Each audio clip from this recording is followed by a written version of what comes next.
transport voyageurs, une nouvelle façon de voyager.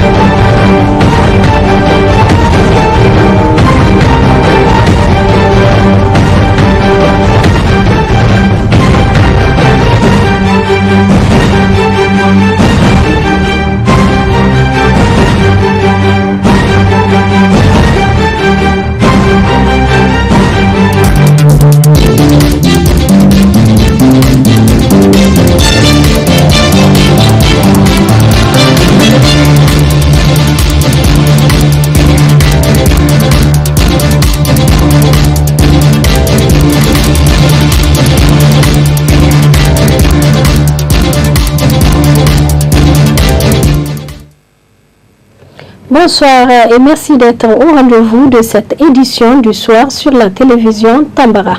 6e journée du championnat national de lutte traditionnelle à l'arène de Niamey. Ce matin, certains gladiateurs ont été à la hauteur face à leurs challengers. Compte rendu à Mansani, Ibrahim Kantama, Omar Rigo et Abdulmouni Abdraman.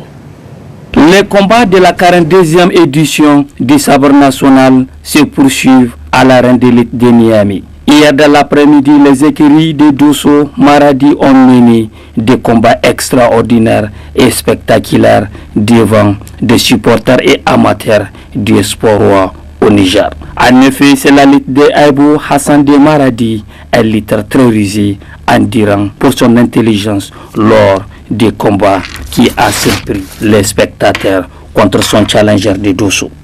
Comme dit le dramaturge anglais William Shakespeare, nothing will come of nothing. Autrement dit, rien ne vient au hasard. Aibou Hassan et Malan Clé Umboa, tous de Maradi, restent toujours invaincus. Aussitôt, la commission culturelle Kirari revient sur le concours d'accoutrement en présence de toutes les régions du Niger, dont Tilaberi gagne toujours le premier prix.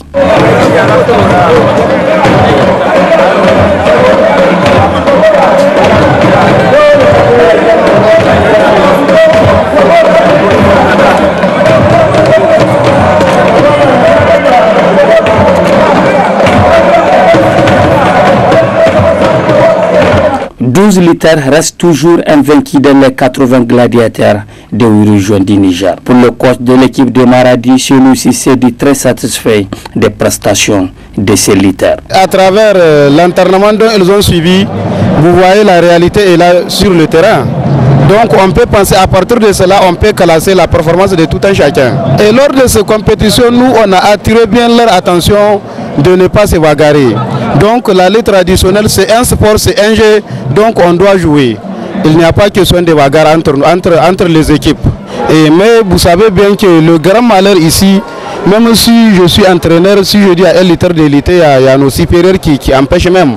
Comme vous voyez, les combats triqués et autres là, c'est nos supérieurs qui sont à la base de ça.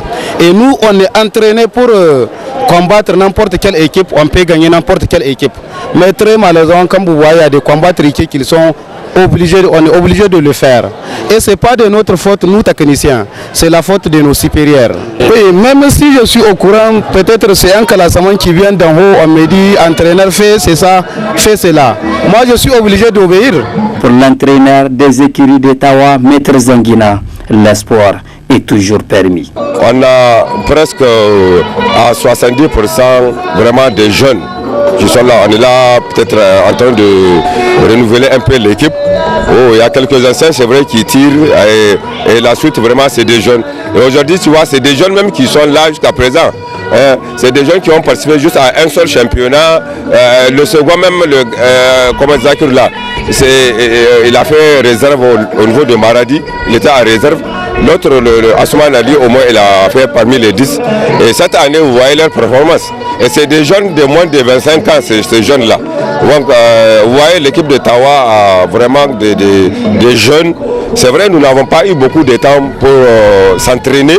On n'a fait que 2 semaines d'entraînement. La plupart des régions ont commencé avant nous. Ouais, on a commencé vraiment en retard. Mais malgré cela, vous avez vu ce que les enfants sont là en train de faire.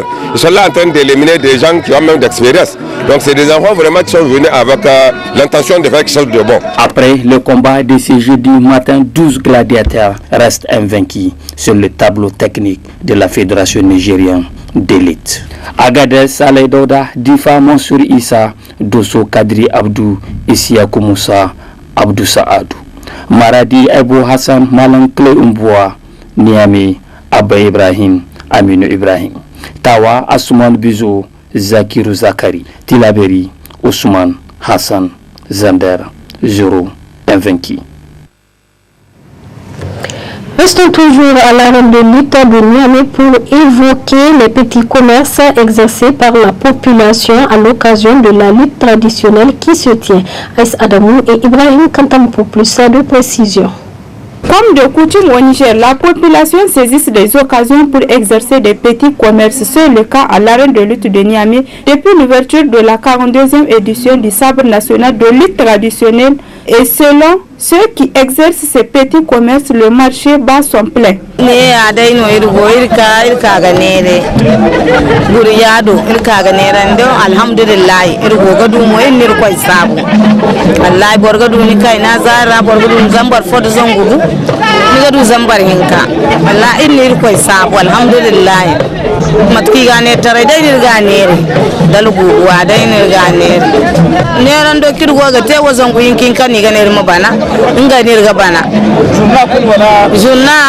Kan fa igane irma fatta kalin fatim ya gane irma bana koy nan gafuro su subai wani zanguhinka alula zanguhinka mangani go ga fatta kalin dai go yanje inne wallahi sihina walla abinda mo delegay dai no girgara igane irma fatta kalbi foir salan delega sai na sai wallahi woni woir sifatana zangu taki su subai kulman na borga zangu taki wallahi mo hal so mo imanna ibo aga wallahi zangu taki no ni ga bana.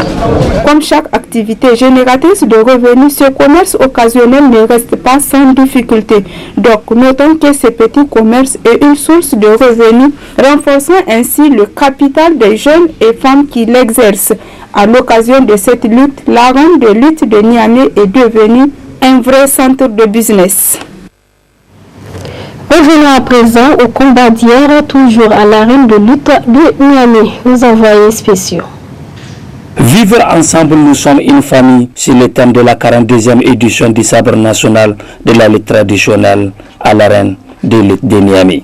Les combats d'hier ont été très rudes et endurants devant un public averti et discipliné venu pour la circonstance, dont des gladiateurs invaincus ont mordu le sol.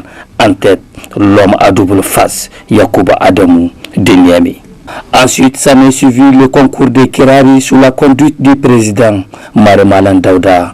5 candidatures ont été enregistrées par la commission culturelle et Kirari. Agadez, Tawa, Maradi, Tilaberi et Zander. Au finish, c'est la région de Tilaberi qui a gagné le premier prix. Le concours culturel en lui-même a été initié par le général Maïmanga Oumara, qui était à l'époque ministre de la Jeunesse et des Sports. Aujourd'hui, il est en tout cas le grand chancelier des ordres nationaux. C'est lui qui a dit, mais à côté de la lutte au sport, il n'y a pas autre chose qu'on peut faire. On lui a dit, ah, monsieur le ministre, il y a beaucoup de choses à faire autour de la lutte. Nous avons le Gundwa, le grand tam-tam, nous avons le Tchali-Tchali, nous avons le Kilali, nous avons la danse des lutteurs, nous avons la tenue même du lutteur. Eh bien, les trois derniers cités ont été en tout cas retenus, à savoir le Kilali, l'accoutrement des lutteurs et puis la danse des lutteurs ont été retenus donc depuis le sabre de Tilaberi d'il y a en tout cas une dizaine d'années. Les hommes se lancent des défis. Quand un coq chante, celui qui n'est pas capable ne répond pas. Le cheval, il est né, celui qui n'est pas capable, il ne répond pas. Les ânes, c'est pareil. Les hommes, donc, le défi, le gars, il dit, il se glorifie en effet. il dit je suis ça, mais ça n'empêche pas qu'il tombe. Nos critères d'évaluation, c'est par exemple la locution du candidat. C'est quoi la locution? Comment il articule son message. Parce que dans un message, on doit avoir des virgules, des points d'interrogation. Ça compte. Est-ce que vous comprenez? Est-ce que la voix pédagogique du lutteur compte? Un lutteur qui a une voix féminine, on dit qu'il y a quelque chose qui manque. Voyez? Et maintenant, on doit avoir aussi l'harmonie des couleurs qu'il porte. Est-ce que donc, à côté de cela, maintenant, donc, son message contient quoi? Quel est le fond de son message? Quelle est la forme de son message? Tous ces critères réunis, je suis le président du jury, de tous les jurys culturels, et mon jury est composé d'anciens lutteurs connaisseurs de la discipline. Vous avez vu, quand il s'agit par exemple de Kilali, nous avons Kadede avec moi et autres. Et quand il s'agit par exemple de la tenue du lutteur cette année, nous avons Kasuga Zugana et autres. Quand il s'agit de la danse des lutteurs, c'est-à-dire que les connaisseurs sont réunis et puis maintenant donc je suis leur président, on décide pour donner le verdict. Tawa, Niamey, Difa et Zander ont combattu ce mercredi matin. Des lutteurs de Niamey invaincus sont tombés. Il s'agit de Tassou Ibrahim Tantabara et Abdoulaye Habib et un lutteur de Tawa, Abdou Salam Samela, qui a finalement mordu le sol devant un lutteur redoutable de Niamey. Sur le tableau technique de la Fédération nigérienne de lutte traditionnelle de ce matin, 13 lutteurs restent toujours invaincus avant le combat de cet après-midi. Enfin, la commission ad hoc de lutte triquée demande aux écuries de 8 régions du Niger de respecter le règlement intérieur qui régit la lutte traditionnelle au Niger. La coordination régionale Tout le monde la passe Niamey a convié les journalistes cet après-midi à un point de presse afin de porter à la connaissance du public national et international leur situation et point de vue sur l'interdiction de leurs droits civiques, notamment le rejet des demandes de manifestation. La teneur avec le président régional de la coordination. Il était au micro de Aïs Adamou. On a toujours opté pour des marches suivies de meetings. Toutes les déclarations qui ont été introduites, peut-être sauf la dernière.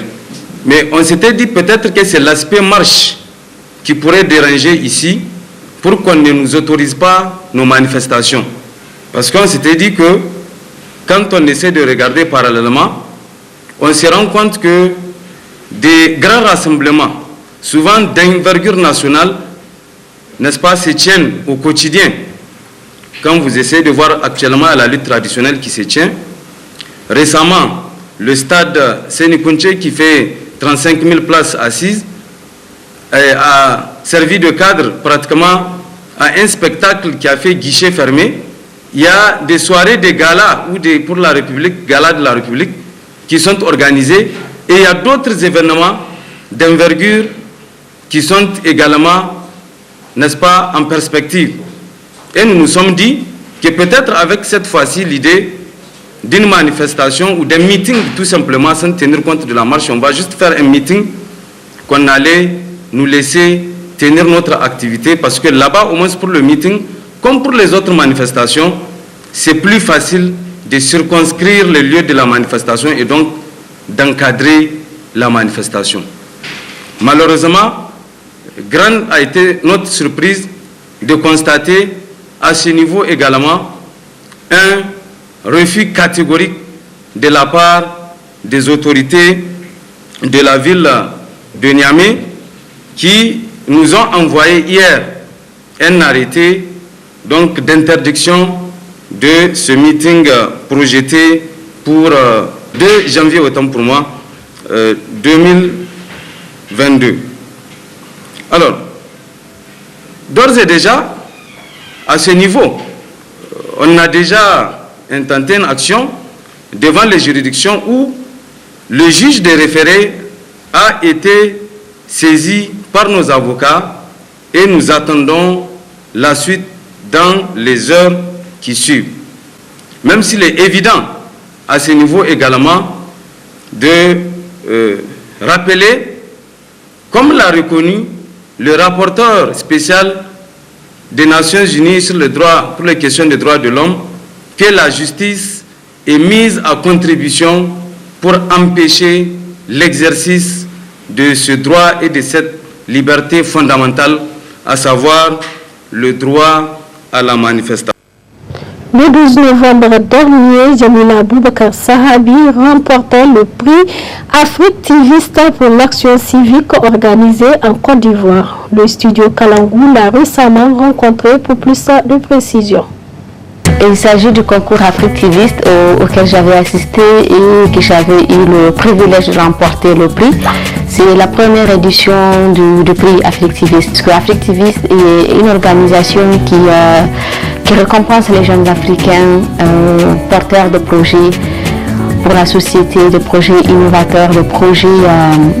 L'idée, c'est de vraiment accompagner les écoles publiques, nos écoles publiques en périphérie, parce que c'est une problématique qu'on vit qui est réelle en Afrique subsaharienne. Au moins une fille sur 10 ne va pas à l'école chaque fin du mois pendant qu'elles ont une règle. Et pourquoi? Parce que ces filles ne sont pas assez propres pour aller à l'école. Donc à comptabiliser, ce qui fait une estimation de 20% de classes perdues pour ces jeunes filles.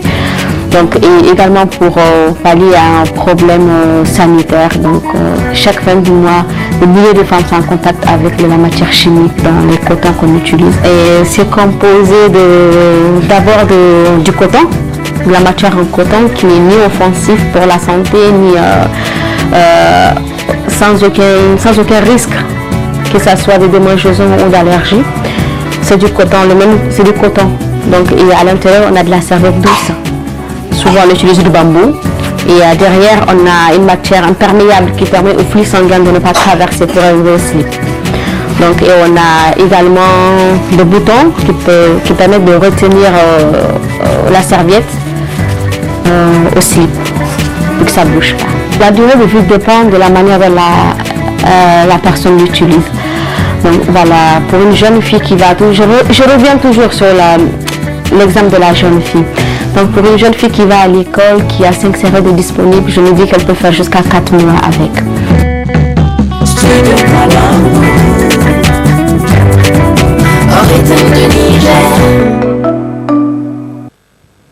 Nous sommes à la fin de ce journal. Merci de nous avoir suivis. Au revoir et à bientôt.